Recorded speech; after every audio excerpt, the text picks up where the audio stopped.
What's going on, everybody? In this video we're going to go over Workhorse and some recent news regarding the W56. I've also got a short video clip to feature for you, and then we're going to take a look at the chart. And first off, this W56 news. Now this dropped just a few days ago. I wanted to talk about this, and then I'm going to show you a clip that came out a couple of months ago, first going over the W56. So I'll show you that in a second here, and then we'll take a look at the chart. We are looking at a pretty nice bounce today, but let's look at this news. So Workhorse begins the production of the W56 chassis. So they announced that they started production for the W56 chassis, and the CEO says, with the first W56 chassis rolling off the line in Union City, we have reached an important milestone along our product roadmap. The W56 has advanced technology and features that will be a significant growth driver for us as we work to accelerate the transition to commercial EVs. We have strong customer interest in the W56, and we're confident in our ability to secure firm purchase orders in the fourth quarter and beyond. I want to thank our incredible team for all their continued hard work, yada yada yada. Skipping ahead here, Workhorse expects to begin production of full W56 vans later in September and have production quality demo units delivered to major fleets early in the fourth quarter. Now, this isn't the only vehicle that they have right now in production. They also have the W4CC, and I'll show you a very quick flyover at Workhorse's Union City, Indiana plant, as well as the clip going over the W56. So let's roll those, and then I'll come back and check out the chart. This is a vehicle that was really designed and developed to be as reliable and as sustainable as an EV could be done, and to build a reliable truck in volume, a truck that can be out on the road for 10 or 20 years. A lot of thought has gone into incrementing the W56 design off of earlier learnings. So Workhorse was an early leader in e-axle development with an integrated e-axle powertrain.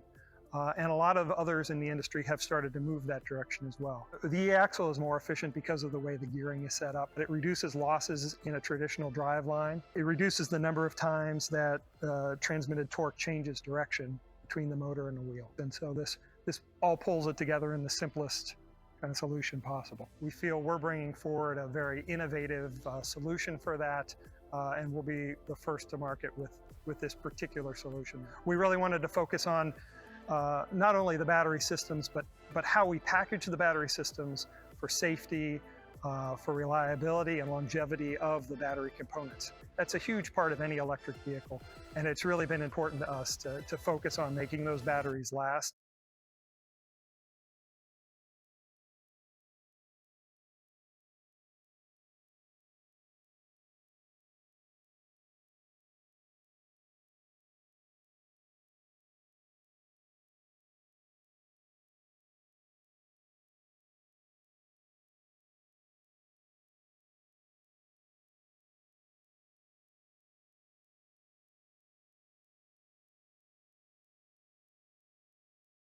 Now, looking at the chart, not much has changed. This is still very bearish. The EMAs are in a bearish order, same with the moving averages, and they're all pointing downwards. And the fact that we're likely to see more and more dilution, I find it unlikely that there's going to be enough buying pressure to absorb the new shares.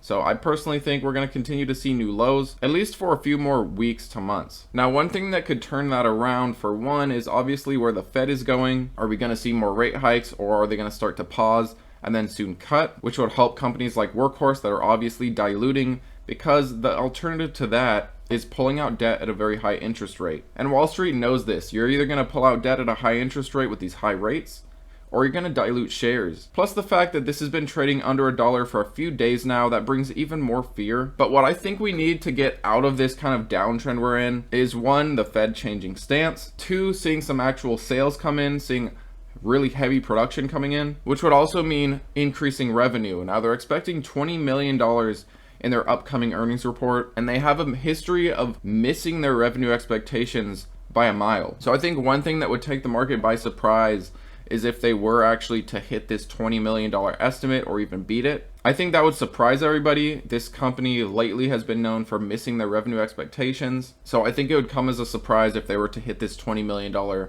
expected revenue or exceed it. I personally think that would cause a knee-jerk reaction to the upside, seeing that they're suddenly really ramping up that revenue, ramping up production of their vehicles. But this has definitely been a rough time being a Workhorse shareholder, and while it is still very high risk, and while you do need to be very careful with these types of stocks that aren't making a profit, that are diluting, that are potentially pulling out high interest rate debt, I still do see a lot of potential for Workhorse, and we should start seeing increasing revenue as production ramps up. Just keep in mind this chart is still in a downtrend. It's very bearish on the charts. I am kind of expecting a bounce based on how oversold it is. We are seeing a little bit of a bounce today.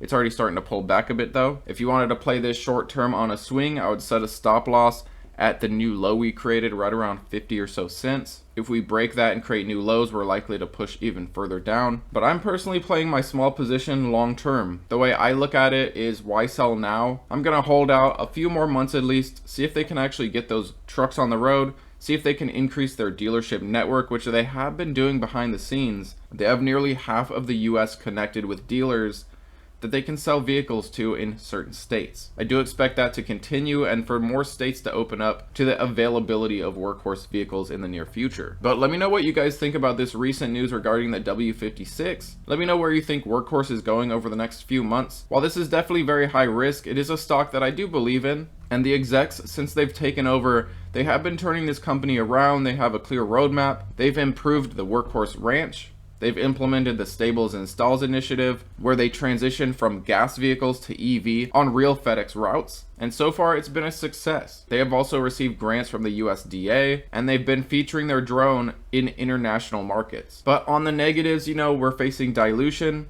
We're facing a Fed that may raise rates again, may not, and we're in a really rough economy for small caps, let's face it. But I'm gonna hold on to my position. I do have faith in Workhorse in the end, and I'm not gonna give up on it now, considering where we are based on the Fed. We should be seeing rate cuts in the near future, and based on where Workhorse is for production, we should see production ramp. We should see increasing revenue, and it's going to be very concerning if in their upcoming earnings they don't hit anywhere near that 20 million expected revenue again, if they miss it drastically, just like similar previous quarters. But that remains to be seen. Hope you guys enjoy the rest of your day. Hope you guys enjoyed those short clips. Thanks as always for watching, and I'll catch you a bit later.